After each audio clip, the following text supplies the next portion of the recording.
Part 2 is an action sci-fi adventure drama written and directed by Denis Villeneuve, known for the films Incendies, Prisoners, and Dune. Paul Atreides unites with Chani and the Freemen while seeking revenge against the conspirators who destroyed his family.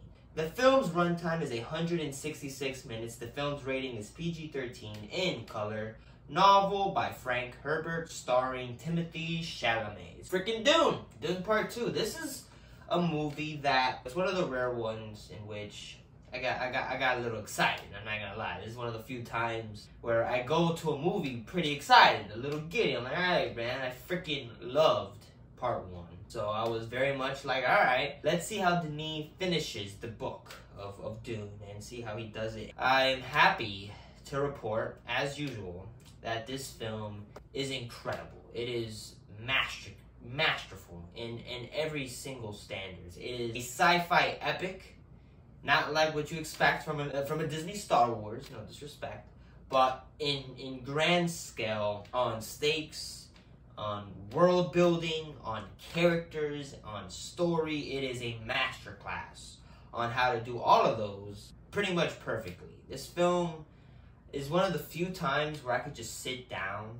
and just be immersed automatically. Like, I'm just automatically immersed to the world, the characters, the politics, everything about Dune and its lore. It is a perfect film when it comes to just immersing you pretty quickly. For a film that involves worms and freaking CGI shit, it's like, it doesn't even look like CGI. That's how good. First off, VFX for this film specifically is just impeccable. Like, it doesn't even, like, it makes you, like, you don't even think, like, oh yeah, this is fake. Like, you're just watching this, I'm like, yeah, there's worms right now. Like, it's just there. It's cool as fuck. I love this film in many ways. Of course, the performances by everyone are just incredible. Specifically, Timothée Chalamet is, of course, the lead here as Paul Atreides, really going through his arc, his powerful arc. And man, Timothy really brings his acting chops in this film, and the character and everything about him. And he goes through a lot in this film as a character. But one person that I was so impressed by, which I didn't expect, just a change of character, is of course Rebecca Ferguson as Lady Jessica. How this film, Rebecca Ferguson, is terrifying. Like, this is her character goes through a certain change that I will talk about it in spoilers. That is so, like, I didn't expect it. I never read Dune. I'm in the process of reading it right now. So that kind of shocked me in how much of a character shift Lady Jessica really goes through in this film, where it's like, wow. And Rebecca Ferguson plays the hell out of it, which she's terrifying, she is powerful, but also, I don't want to get into it a little bit, but it's like, wow. It's like such a crazy change of character that just was outstanding to see. We got a newcomer, of course, Zendaya, playing Shani, hopefully I say that right. And yeah, the love interest of Mr. Timothée Chalamet, the loved one. And yeah, she's great. She's great. I really do buy the love between the two, which, you know, it can be a little, I mean, sometimes some movies, it's hard for me to buy, I guess, into the love story. But here they did a very good job, really getting you into the love story between Timothy and Zendaya. Is really good. And again, Zendaya is just great in this film, and their chemistry is just really good as well. You got a new bad guy, of course, played by Austin Butler as Mr. Fade Rotha Harkonnen. And yeah, man, Austin Butler is terrifying, ugly, fucking violent, psychotic. Like, Austin Butler really just transforms himself into this really just psychopathic, evil bastard.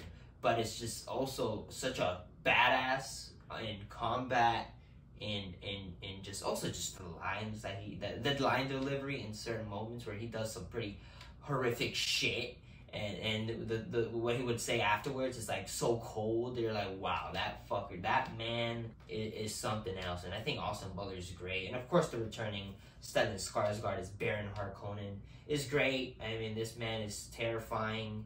You know, you could see him more as a leader role here, where you could see him just being, you know, the head of the Harkonnens, and you see more of that leader role here in this film, and just Stellan Skarsgård is just incredible. Dave Bautista, as usual, playing freaking the character of Beast Rabban, who is just he really is just a brute, just a big guy who fucking kills people. His character, man, in this film, you really kind of, in a way, we're like, oh man, you can feel I feel a little bad for Mr. Beast, even though, you know, he is a pretty fucking terrible person. But it's like, you know, he's as in the family dynamic, you're like, fuck, man, I feel bad for the man. Some just great characters, freaking Javier Bardem as Stilgar, pretty much being the believer of the how do you say it? The Salam. Fuck, man, I fucking forgot how to say it, man. Lisan Sahib, I don't know, man. Some shit like that. Lisan Sahib, I think that's how you pronounce it. And just being a believer of it, and of course, him training Timothy in the ways of the Freeman. Javier Bardem is awesome. The man never pulls a bad performance. This man is just great in everything I've seen of him. And in this film, he really is just, he just steals this show. He really is one of the shines of this film. And surprisingly, the comedic relief in a way, which you don't expect that in a Dune movie. I was kind of like, alright, I didn't expect that, but it kind of works. I'm like, and not in a shit way, not a Marvel way, alright? Like, where it works for the film, where it's like, okay, there's a comedic relief, but it's in a good way, where it's like, I don't feel it's forced like that. Christopher Walken as the Emperor. I mean, one of the few I can't really blame Walken. The man's old. The man's an old guy. I mean, I don't think they gave him much to do here. But it's like, it's like, oh shit, that's Christopher Walken. It's not like he's doing a terrible job or anything, but it's like, more cowbell, you know? You don't expect that to be the Emperor, and it's kind of funny seeing it, but I don't mind it. I'm like, alright, Christopher Walken, good for him, man. He's in a sci-fi epic, something I've never seen him in, and I probably will never see him again doing that. And Josh Brolin as Gurney Halleck. I mean, you kind of see him in the trailer, but I'm not gonna say much about his character. I'll say more about what he goes through in the spoiler section. Florence Pugh as the Princess Irulan, who is the narrator in this film, who narrates most situations and takes notes and really pretty much addresses the Emperor of what's going on here. And yeah, man, it's always great seeing Florence Pugh. Leah Sadix as the Lady Margaret Fenring, one of the Bene Gesserets, and, you know, being the young one.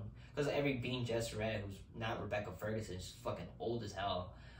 But yeah, she's young and pretty. Hey man, and they do something in this film where you're like, oh shit, they're teasing the weirdness of course the books that come along the way. The Reverend Mother Charlotte Rampling being kind of just like, you know, she knows what's going on. She sees the future, and she's very much like, all right, this woman knows her shit. All the performances, but Timothée Chalamet, like, again, I didn't talk much about him, but man, Timothée Chalamet, just by the end, you're like, this man is a powerful being who is just absolutely, who like, it's crazy.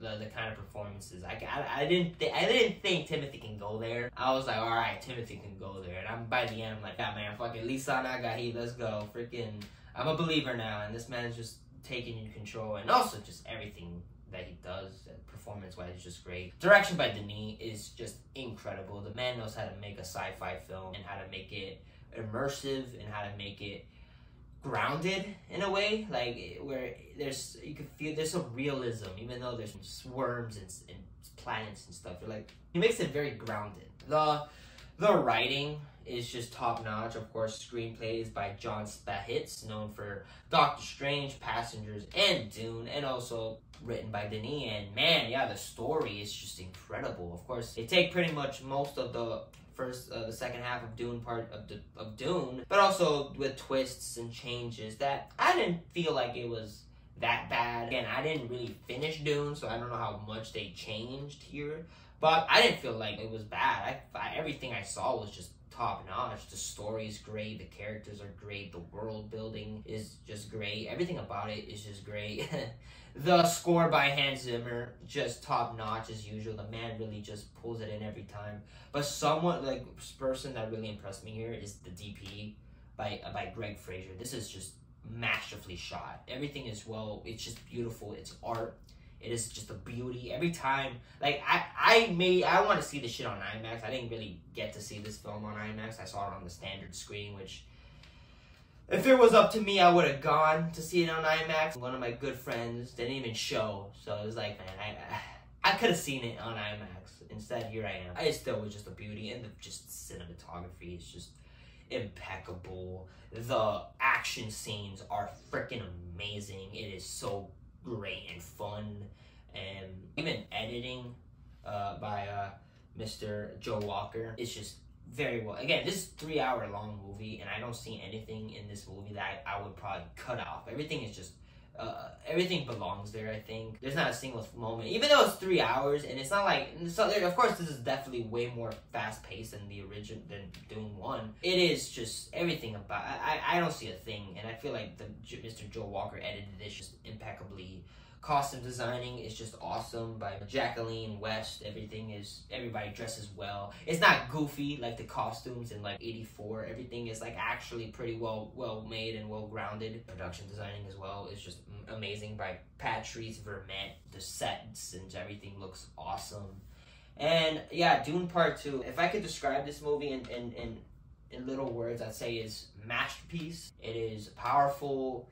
It immerses you in a ways that I have not been immersed in a film, especially in 2020, the 2020s recently. This film is amazing, and it really shows. And Denis Villeneuve is just, if this movie doesn't really, I guess, convince you that this man is one of the best filmmakers today, I don't know what will, cause it's like I don't know, I don't know what will convince you, cause this is just masterful. Everything about this film is incredible.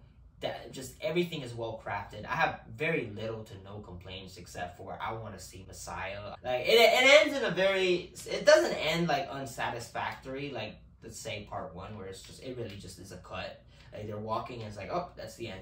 But here it's more satisfying in a way, but where it's like, it's satisfying, but you know there's more. Like this is not the end. It doesn't feel like it's gonna be the end. If it is the end, a tragedy that Warner Bros. Are like, yeah, man, we're not doing Dune 3, Denis. I'll be like, are you stupid, Warner Bros? I see this being a third film. I see Dune Messiah happening in like 3 years or so. Take your time, whatever you gotta do to make that film happen. But yeah, I love Dune Part 2. It's probably one of the best movies of 2024, but we're only in the beginning. We're in March. We'll see what kind of competition, I guess, tries to fight this. I think Dune Part 2 is just incredible in every way. I'm gonna get to talk about it in spoilers in a few minutes, but other than that, thank you for watching this video. And if you've not seen Dune Part 2, I'm actually gonna plan to get it on 4K. Not this movie, but like, I guess Dune. If they do like a Dune, like all of it, like 1 and 2 in just one movie, I'm probably gonna buy that on 4K. But if not, I'll buy it separately. I don't mind it. But I want to one day just do Dune Part 1 and Part 2. Maybe I'll do a review. Maybe I'll do like a little special like Dune review of just the whole shit and how everything works and all that stuff. Dune Part 2. If you've not seen it, please do go see it. It is absolutely worth your money. It's the best movie probably this year. See it in IMAX, please. Don't make my mistake and be like, my friend might come today. No, don't do that. Watch it on IMAX and enjoy every minute of it. And that's what I'm probably gonna do. I'm gonna probably rewatch it on IMAX in like this Thursday or so. We'll see.